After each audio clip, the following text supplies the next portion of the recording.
Absolutely. I love dystopian fiction. I actually have a lot of recommendations, but there's one specific book that is really weighing on my mind today. So let me tell you about it. This is Tender as the Flesh, and I want to be completely transparent here. This book is a hard read.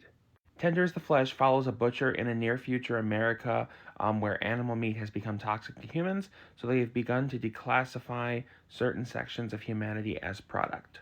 Yes, you heard me correctly. This is a book about cannibalism, but it's also not a book about cannibalism.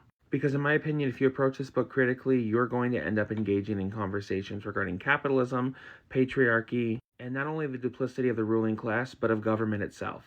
Like I said, the main character is a butcher, but more importantly, he is a butcher who is skeptical of the government and doesn't even quite believe that the virus that caused all animal meat to become toxic is real. So even more so than the average citizen, he is aware that what is happening is evil and cruel, and that they are actively participating in eugenics. And yet, for the sake of his own well-being, meaning his money, he continues to be complicit.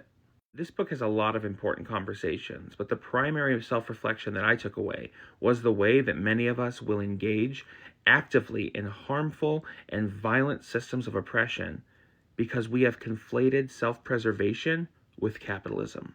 And I'm telling you this because if you decide to read it, I think it's an important mindset to approach the book from. Because one of the most fascinating aspects of this story is watching as our main character begins the book with some level of empathy and understanding, while demonstrating over and over again that despite being able to see the humanity in others, he will disregard it whenever it suits him.